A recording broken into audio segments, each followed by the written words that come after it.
Juan 17. Voy a leer los versículos del 20 al 26 en este precioso evangelio de Juan. Juan 17, 20 al 26. Si me sigue con su vista, por favor, en lo que yo voy leyendo.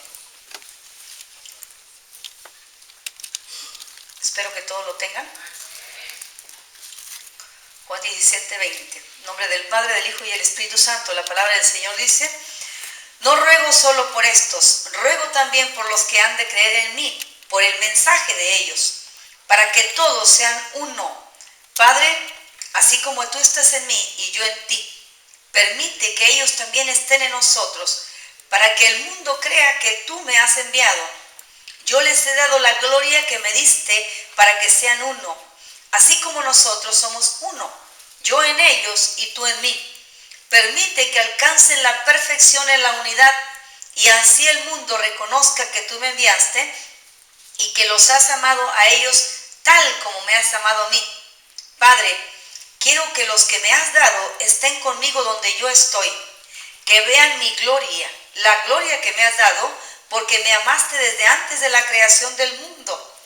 Padre justo, aunque el mundo no te conoce, yo sí te conozco, y estos reconocen que tú me enviaste.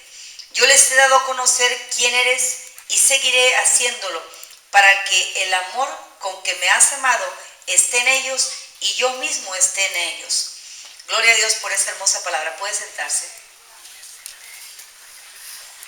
El Señor Jesús, hermanos, después de despedirse de los discípulos, dar una palabra de despedida a ellos desde el capítulo 15, el Señor Jesús, en esto que habla de que Él es la vid verdadera, y les advierte que sus seguidores seríamos aborrecidos por el mundo. Después viene una palabra en el 16-17, donde se empieza a despedir de los discípulos, pero no lo hace hasta no orar por ellos. Qué interesante, si usted no sabía, Jesucristo oró por usted antes de ir a entregar su vida en la cruz del Calvario. Mira nada más, el Hijo de Dios, el que ya iba a encontrarse con su Padre, el que había acabado la obra que el Padre le había hecho que hiciera, el que tenía todo el poder y la autoridad, no solamente ora por los discípulos, sino que viene a orar, dice, por aquellos que han de creer a través del testimonio de estos. Qué interesante, qué hermoso ese eslabón, esa cadena que ha ido uniendo, que es el amor de Cristo sobre la raza humana, ir uniendo generación tras generación. Por ese momento de rodillas en las que Cristo Jesús estuvo orando, número uno, primero por sí mismo, dice el 17:1, Jesús ora por sí mismo. Quería que la obra completa fuera aceptada por su Padre Celestial. Después, en el 17:6 dice que ora por los discípulos, ese grupo de 12 que anda con él, que les enseñó un amor entrañable, maravilloso, majestuoso. Les enseñó a amarse los unos a los otros, les enseñó los milagros de primera mano, mostró las señales, mostró las maravillas, mostró el perdón, mostró los actos más grandes de humildad al lavarle los pies. Lo más maravilloso del ministerio de Jesús, esos 12 lo vivieron al lado de él. Muchas cosas que el mundo no vio, que los pueblos no conocieron, estos 12 bendecidos, bienaventurados, lo vivieron con Jesús. Su equipo íntimo del Señor. Ora el Señor por ellos. Pero la siguiente parte de su oración, el tercer periodo de oración, fue por ti y por mí. Nada más nos dijeron amén. Yo estoy bendecida. Que Jesús oró por mí. Te estoy diciendo que la Escritura dice que Jesucristo oró por ti y por mí, oró por nosotros. Sí, aparentemente en ese tiempo no éramos nosotros, Pero Él ya no nos conocía desde antes de la fundación del mundo. ¿Y qué es la oración de Jesús? Bueno, el Señor Jesucristo hace una oración bien específica. Número 1, Él sabe a quién le pide. Él conoce al que le pide, que es a su Padre amado.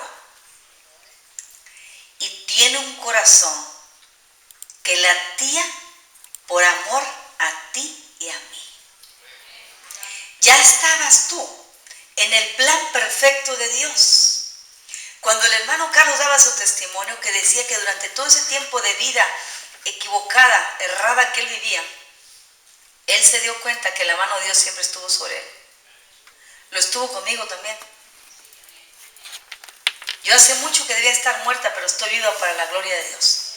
Ha estado contigo. Lo hayas reconocido en el momento o no, Dios ha estado contigo. Hayas dado gloria a Dios o te hayas amargado y pataleado o enojado con lo que estabas viviendo, Dios ha estado contigo. Porque Él te formó con un plan y un propósito maravilloso y perfecto. Y Jesucristo ya estaba orando por ti. El Señor ya estaba orando por mí. Por eso dice, no ruego solo por estos en su tercer periodo de oración. No solo ruego por estos, ruego también por los que han de creer en mí por el mensaje de estos 12. Porque esos 12, excluyendo a Judas y metiendo a Matías, que fue el sucesor de Judas, porque esos no se callaron la boca para dar la gloria a Dios, el mensaje de Cristo Jesús ha llegado hasta este siglo XXI. Llegó a tu vida, llegó a mi vida hace 30 años, llegó a tu vida, no sé el tiempo que tú le conociste, por el mensaje de aquellos. Pero el Señor dice, estos son los que me has dado, dice en otra parte. Ahora no te pido solo por estos, sino por aquellos que llegarían a la iglesia de Querigma, que un día conocerán de mí, por el mensaje que estos estarán ahí manteniendo firme de generación en generación. ¿Por qué el Señor Jesucristo está pidiendo por nosotros? Cuando la gente está en pecado, en maldad y haciendo su propia voluntad en la vanidad de la vida, no le interesa saber quién es Dios ni para qué es Dios. Menos su Hijo Jesucristo. No le interesa. Dice la Biblia que el corazón del hombre es vivir de continuo el mal, continuamente el mal, el pecado. Ese es el corazón del hombre, pecador. Si existe, si no existe, mucha gente dice, ¿a mí qué? Si no lo reconocen como el creador de sus vidas, mucho menos lo quieren reconocer como el salvador de sus vidas. Pero el Señor en su infinita misericordia pide, y la primera petición que el Señor pide específicamente al Padre, dice, para que todos, tú y yo, toda la Iglesia Universal en el mundo, todos los que hemos conocido a Cristo, entendamos que tenemos que ser uno. Quiere que vivamos en la unidad del amor de Cristo Jesús, en la unidad del mismo Espíritu que fue depositado en cada uno de nosotros el día que le reconocimos como nuestro Salvador personal. Es el Espíritu Santo el que une la iglesia. Es el Espíritu Santo el que nos sella con el sello de la aprobación que somos hijos de Dios. Es el Espíritu Santo el que confirma que somos hijos de Dios a nuestro espíritu.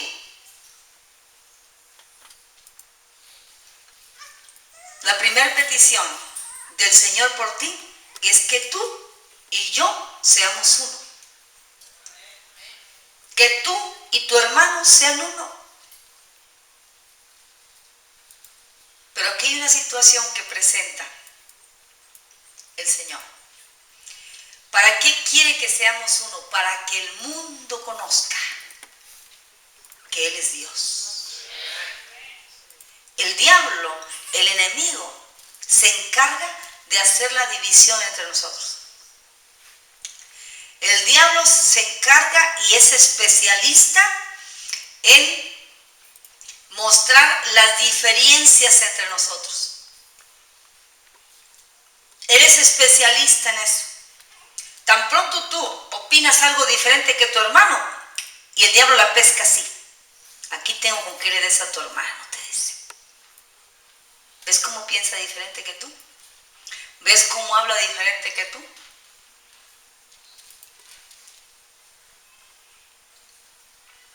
El diablo sabe que en la diversidad que Dios hizo, nos hizo a nosotros también. Pero que Dios es un Dios de tanta sabiduría y perfección, que en medio de la diversidad, todo lo diferente que somos, Él nos ama y Él hace la unidad a través de su poderoso espíritu. Permite que nos amemos negros y blancos, amarillos, indios, no importa. No importa la cultura. Lo que importa es un corazón regenerado en Cristo Jesús. Un corazón lavado por la sangre de Cristo Jesús. Y cuando ese corazón es lavado por la sangre de Cristo, yo estoy obligado a amar a mi hermano negro. Tú estás obligado a amarme a mí. Una vez llegué a un pueblo y los niños se me iban así de lado porque yo era la única persona blanca. Nunca habían visto un blanco. No eran negros, eran indios. Y me veían como si vieran algo, yo no sé qué veían. Espero que hayan visto a Cristo Jesús. Iban y corrían con los papás y no sé qué les decían en su lengua. Cristo vino a ser uno de nosotros. Él va a venir por una sola iglesia. Él va a venir por aquellos que tenemos una mente regenerada por el poder de la sangre de Cristo Jesús. Cuando tú has dejado que Cristo lave tus pecados, limpie tu corazón, tu mente empieza a trabajar en regeneración también, renovación de la mente. Y podemos aceptarnos con todas las diferencias que tengamos. Y claro, los más maduros tenemos más trabajo, hay que soportar a los débiles. Si te crees conocedor, dice la palabra, o te crees más maduro, bueno, ahí te encargo a los debiluchos. Son los que más te van a estorbar, así que prepárate. Esos son los que te van a pulir en la fe. El batalloso, el dudoso, el pleitista, el celoso, el envidioso, el chismoso. Nos rodea el Señor de esa gente. Pero siéntete bienaventurado porque si tú eres fuerte en Cristo Jesús, tú los vas a ayudar a ellos. El Señor quiere que seamos uno. Y no estés pensando nada más en el término iglesia. Nada más piensa en la casa. Nada más piensa en lo diferente que eres tú y tu esposo, tú y tu esposa. Mi esposo y yo somos bien diferentes los dos. Pero Cristo Jesús nos une en su amor. El diablo sabe nuestras diferencias. El diablo sabe, así como conoce tu debilidad, conoce tu diferencia. Pero nosotros somos responsables de obedecer a la palabra en el sentido que el Señor dice que seamos uno y da el mejor ejemplo cuando dice, así como tú, Padre, como tú estás en mí y yo en ti. Yo he predicado otra vez este pasaje de otra manera que me da el Señor revelación, pero ahora esta palabra estás me llamó tanto la atención. ¿Sabes una cosa? Dios nos compromete, dice así, que sean uno así como tú estás en mí, yo estoy en ti. Para nosotros es, yo tengo que estar en el corazón de Ana y Ana tiene que estar en mi corazón. Tú tienes que estar en el corazón de tu hermano tiene que estar en tu corazón. Si está diciendo como tú y yo, está poniendo el ejemplo de Dios, es igual para nosotros. Con lo que más batallamos, sí, con aceptar a los demás. Número 2, ¿con qué batallamos? Con adaptarnos a los demás, con sobrellevar a los demás. Se nos olvida todo lo que Cristo nos ha soportado a nosotros. Toda la la paciencia que el Señor ha tenido con nosotros. Todo lo diferentes que somos a Cristo Jesús. Y aún así nos ama. Él quiere que nos parezcamos a Él, pero no acabamos de parecernos a Él, porque somos diferentes. Nuestras actitudes aberrantes, nuestras actitudes necias, no nos dejan que nos parezcamos a Él. Cuando conociendo la voluntad de Dios y aún así queremos hacer nuestra propia voluntad, en lugar de parecernos más a Cristo, el mundo no cree. Dice, para que crean que tú estás en mí, yo estoy en ti, para que el mundo crea en mí, dice. Por eso es muy fácil. El enemigo siempre tiene la mirada puesta en nosotros y cuando uno de nosotros se equivoca, es un espectáculo mundial. Cuando un cristiano comete un error. ¿Por qué? Porque el acusador está encima de él, ¿ves?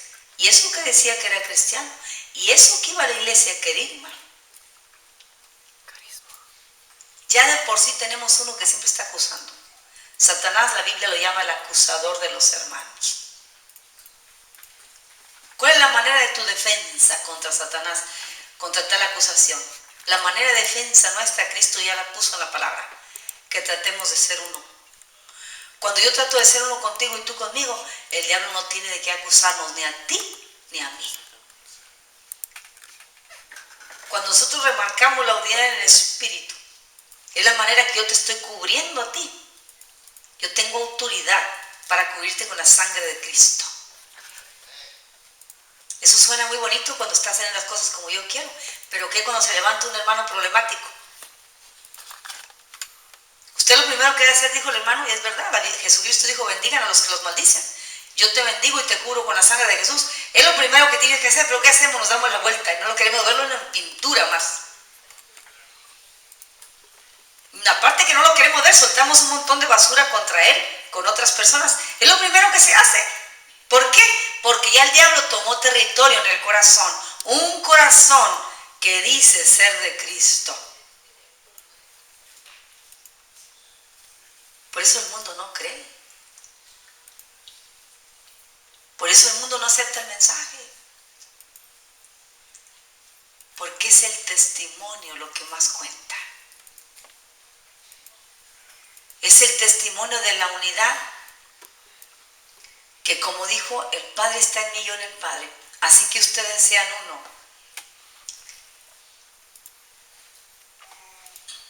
Dice, permite que estén en nosotros. Le dice Jesucristo a su Padre. Que estén en nosotros. Que estén en mí, yo los guardo y tú también los guardas. Para que el mundo crea que tú me has enviado. Para que sea recibido el mensaje. Qué hermoso es cuando yo llego a una casa y me dicen, no, pues aquí la que me habló fue la hermana, yo la veía una persona bien diferente en el trabajo. Yo fui la que le dije, oye, yo veo que tú siempre estás orando, que traes tu Biblia a la hora del lonche. Háblame de tu Dios, háblame de la Biblia, ¿qué es en lo que tú crees? Porque yo te veo a ti tan diferente que los demás. La unidad con Cristo Jesús es lo que hace la diferencia. El testimonio poderoso de los hijos de Dios es porque estamos unidos a Cristo Jesús. Y si estás unido a Cristo Jesús, no tienes por qué tener problemas para estar unido a tu hermano. Nosotros hacemos las diferencias, Dios no las tiene. Dios no hace diferencias, las hacemos nosotros. Dios no hace los problemas, los hacemos nosotros, los provocamos nosotros. Cuando no estamos orando, como el Señor pidió que fuéramos, dice, para que el mundo crea que tú me has enviado. El mundo va a creer, hermanos, si somos uno en Dios. El diablo continuamente estará mostrando las diferencias. Siempre, si tú pensabas que solamente Dios se da cuenta cuando tú andas orgulloso, cuando tú y yo andamos altercando con la voluntad de Dios, cuando tú y yo estamos oponiéndonos a hacer la voluntad de Dios. Cuando tú y yo andamos fríos, cuando tú y yo, no, pues el año pasado sí sentí ese gozo del Espíritu y me daba por danzar, pero ahorita no sé qué me ha pasado. Hay una diferencia que tú resaltaste. Dios no nos autoriza a andar resaltando la diferencia del hermano, ni andar resaltando el error del hermano, ni andar hablando del pecado de la hermana. Dios no nos autoriza de eso.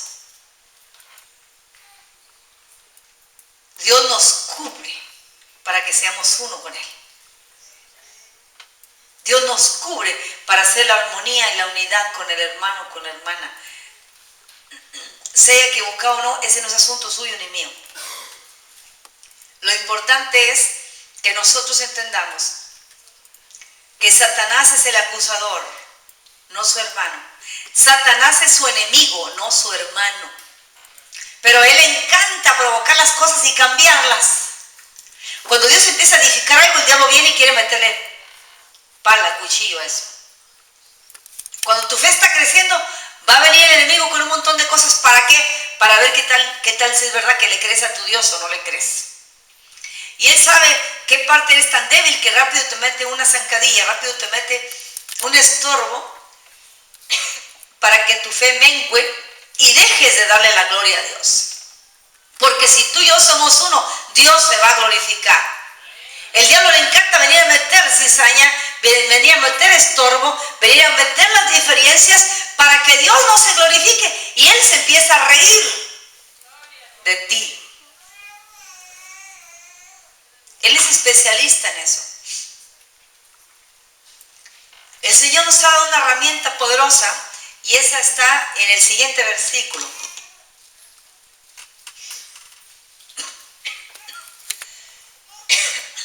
Dice el 22. Yo les he dado la gloria que me diste para que sean uno, así como nosotros somos uno. Dice que Dios nos ha dado la gloria. Jesucristo nos ha dado la gloria, la misma gloria, dice la versión antigua, la misma gloria que me diste a mí, yo les doy a ellos.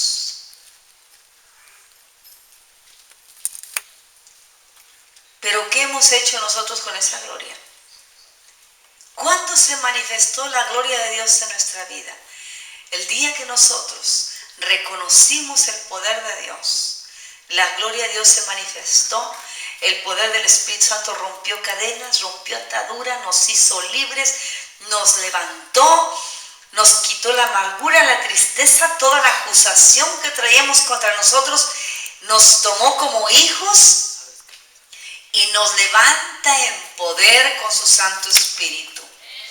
No solamente la gloria de Dios trabajó sobre nosotros, sino que deposita gloria de Dios en nosotros. Gloria es poder de Dios. Dice Juan 1:12, mas a todos los que le recibieron, a los que creen en su nombre, les dio el poder, les dio la autoridad, les da la potestad de ser llamados hijos de Dios. Y el Hijo del Padre, el unigénito del Padre, Jesucristo, dice Juan 1, lleno de gloria y de poder. Automáticamente, por ser hijos de Dios, sujetos a la voluntad del Padre, empezamos a vivir lo que es la gloria en Cristo Jesús. Mucha gente dice, no importa que aquí me equivoque, no importa que aquí haga lo que quiera, al cabo la gloria de Dios se ve cuando yo me muera. Mentira, la gloria de Dios la empiezas a ver aquí. Esa va a ser la gloria futura con Cristo Jesús. Si tú no estás viendo la gloria de Dios aquí, estás viendo problemas, estás tomando estorbos del enemigo. Si tú no estás amando al hermano, si tú no estás siendo uno con el hermano o con tu pareja o en tu familia, hay problemas. Hay problemas.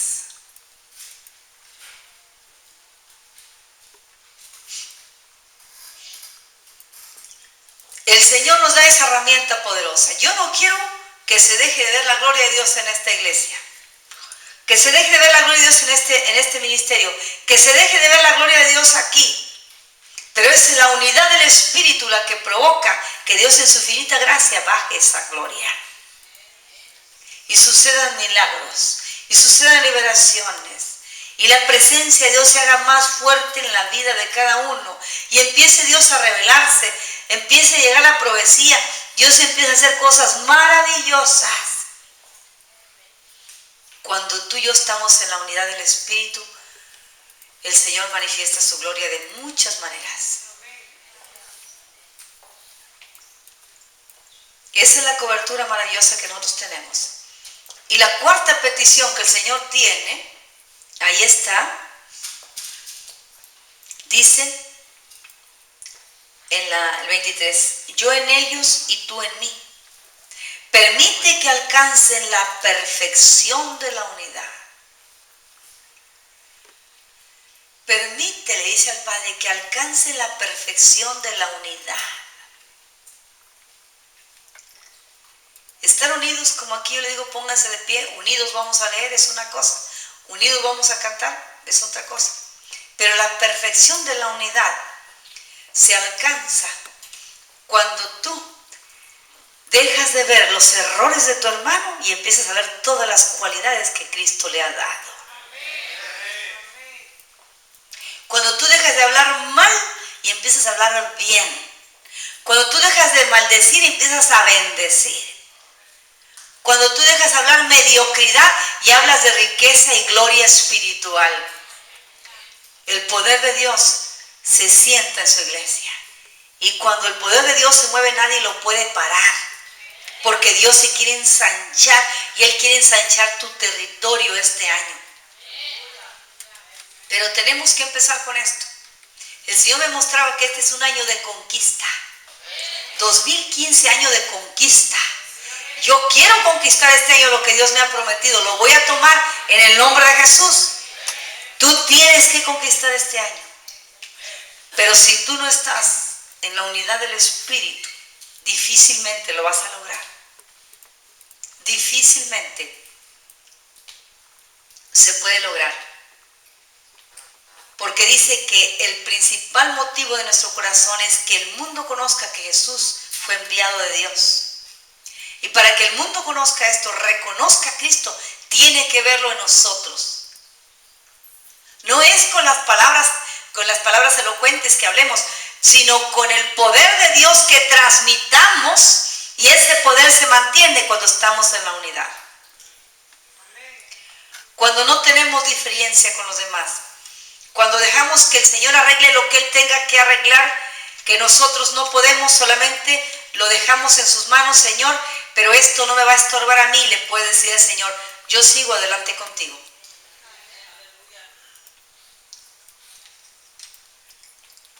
El Señor quiere, hermanos, que este año nos enfoquemos en las cosas que nos unen, no las que nos dividen. Quiere que nos enfoquemos en lo que nos une. Es tan sencillo. Aquí hay 2, 3 salmistas. Ellos es fácil por coordinarse, a veces sin palabras empiezan a cantar y a ministrar y están, porque eso es lo de ellos.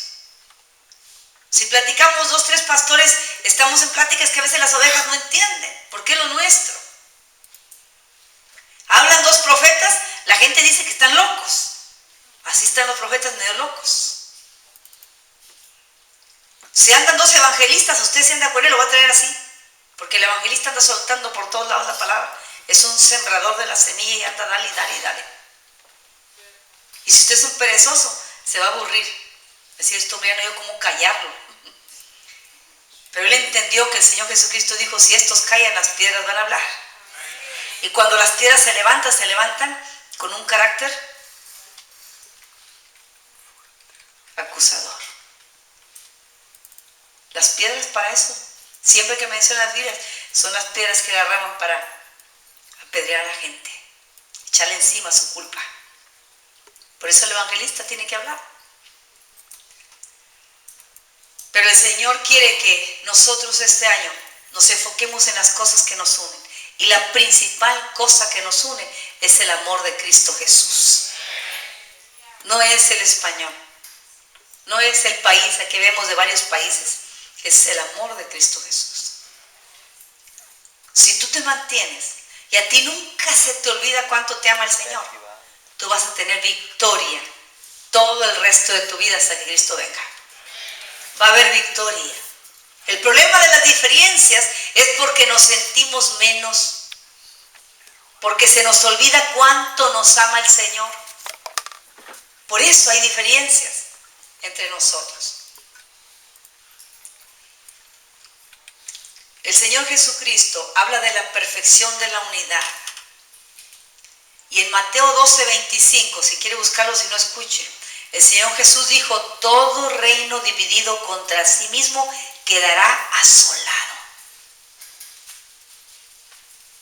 Todo reino dividido contra sí mismo quedará asolado. Ahí está un ejemplo de la gran Alemania. Cuando pusieron ese muro, esa muralla, esa pared, el país se vino para abajo. Ya nunca ha vuelto a ser la gran Alemania. El reino ahí se dividió. Muchos ejemplos en la historia universal ha sucedido. Una ciudad dividida, dice, o una familia dividida, dice el Señor Jesús, no se mantendrá en pie. No se mantendrá en pie. Y nosotros, la iglesia, somos la familia de la fe. A todos nos concierne, a todos nos interesa mantenernos unidos en el amor de Cristo Jesús. Perdonando al que tiene que perdonar, levantando al que se caiga, exhortando a los débiles, dice el apóstol Pablo. Amonestar al perezoso que no quiere hacer nada. Ayudar al que empieza. Y ese es trabajo de todos. Acuérdate, un reino dividido contra sí mismo quedará asolado. Y lamentablemente muchas veces la debilidad nuestra está en nosotros mismos. Muchas veces nosotros estamos divididos en nuestros pensamientos. Una parte de nosotros quiere obedecer a Cristo, pero hay una fuerte que dice: no lo hagas.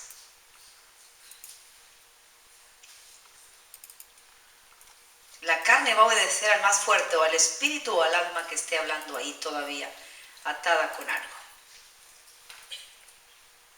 No puedes estar en la unidad del espíritu cuando tu alma está dividida todavía. No puedes estar. No puedes agradar a Dios. No puedes salir de una fuente agua dulce y agua salada, dice la palabra. No puedes salir. O somos o no somos. Y si decimos estar en Cristo, dice que el amor de Cristo nos constriñe, nos motiva, nos exhorta, nos anima, nos levanta. Y es lo mismo que tenemos que hacer nosotros con los demás. Vienen cambios extraordinarios para sus hijos en este año y específicamente en esta ciudad.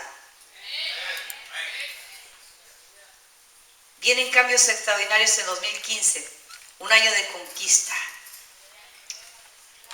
Pero los que tienen su pensamiento, su corazón dividido, no van a tomar parte en esto.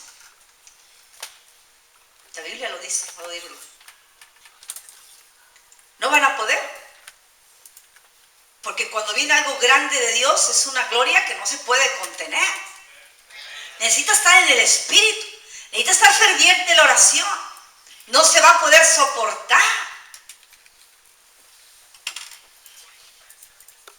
O recibes de la gloria o vas a chocar con ella. Y te conviene mejor recibir de ella que chocar. El que choca es porque está en pecado todavía. El que choca es porque no está en la unidad con el cuerpo de Cristo. Porque prefirió recibir lo que el enemigo traía que obedecer y sujetarse a la palabra de Dios. Nosotros provocamos en el Espíritu que se haga la voluntad del Señor.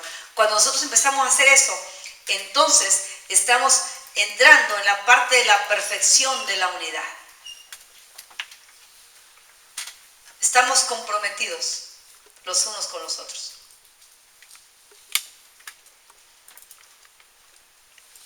Dijo el Señor Jesucristo: el que no es conmigo, contra mí es. El que no es con la iglesia de Jesucristo es contra Jesucristo. Y el que conmigo no levanta, no recoge, va a desparramar.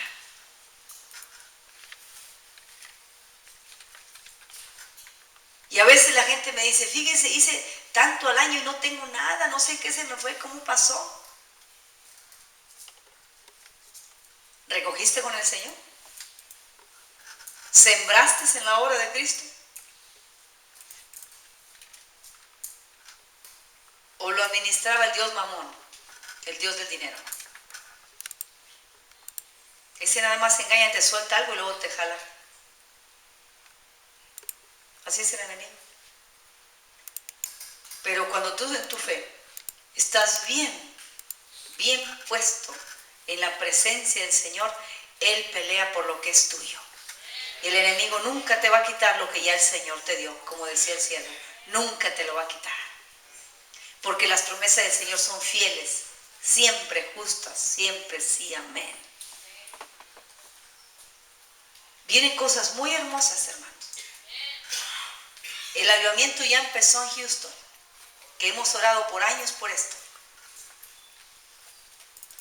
Pero Dios quiere empezar en nosotros. Quiere empezar en nuestro corazón. El Espíritu Santo quiere preparar los corazones para lo que viene. El Señor nos quiere preparar en santidad. El Señor nos quiere preparar en unidad. El Señor quiere preparar en esa armonía.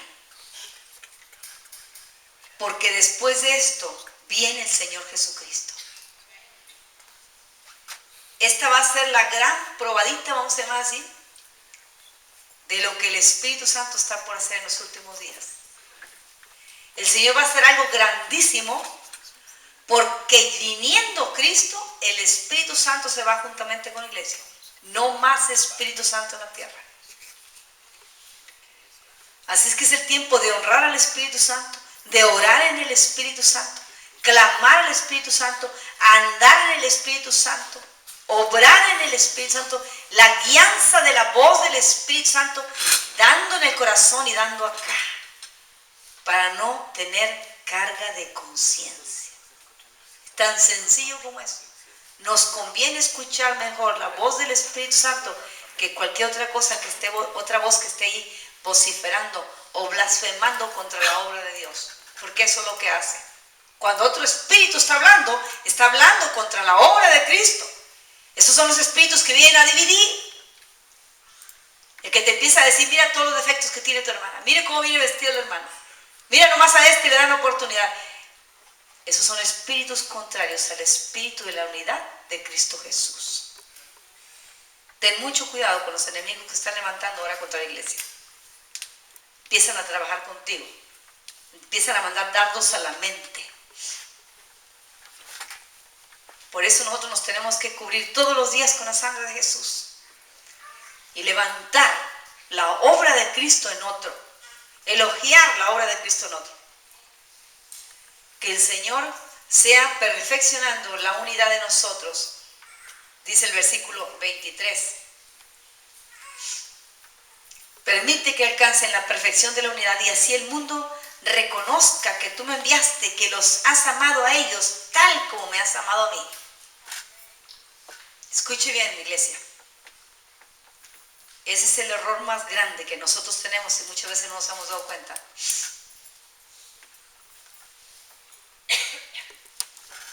¿Por qué empezamos a ver los defectos de los demás? ¿Por qué se nos hace fácil abrir la boca, murmurar, criticar? Porque se nos olvida cuánto el Señor nos ama. Yo no tengo que hablar nada mal de nadie porque sé el gran amor de Dios que está en mí. No tengo por qué envidiarle a nadie nada porque Dios me da todo y más de lo que yo necesito. Ni siquiera lo merezco y me lo da. Cuando tú entiendes que el amor de Dios es el que está guardando tu vida, siéntete amado. Siéntete amado y es tan grande su amor que ese amor te ayuda a perdonar al que tú no podías perdonar. Te ayuda a amar al que no podías amar. Pero siéntete amado, no te sientas menospreciado porque el amor de Dios es el que te da la victoria en Cristo Jesús. Es el amor de Dios que nos mueve a hacer las cosas en obediencia al Señor. Siéntete amado. Él quiere que te sientas amado. No te menosprecies a ti mismo. Cuando tú te menosprecias a ti mismo, estás menospreciando la imagen de Dios maravillosa que está en ti. Cuando tú dices, no necesito esto, estás dejando de depender de Dios. Claro que lo necesitas. Cuando te hacen invitación a orar, ponte a orar, es que Dios te va a hablar, Dios te va a bendecir. Cuando te invitan a evangelizar, vete a evangelizar porque Dios te va a usar. Cuando recibes una palabra, no dudes de ella, Dios hablando a tu vida es. Cuando se te da una oportunidad de servir, hazlo aunque sea con la escoba, lavando el baño, dale la gloria al Señor. Estás bendiciendo a todo el pueblo de Dios. No importa, hermanos. No importa lo que el enemigo dijera que tú eras. Lo importante es lo que ahora eres en Dios. Lo que ahora vales en Cristo Jesús. Lo que el Señor ya derramó en la cruz del Calvario fue para cubrir toda tu necesidad de amor. Para darte la identidad que el mundo te había quitado. Ahora eres valioso en Cristo Jesús. ¿Quiere el Señor que seas uno? Y el versículo hermosamente dice, para que entiendan que los has amado a ellos tal como me has amado a mí. A ver si entiende esto usted. El Señor Jesús, hablando con el Padre, dice,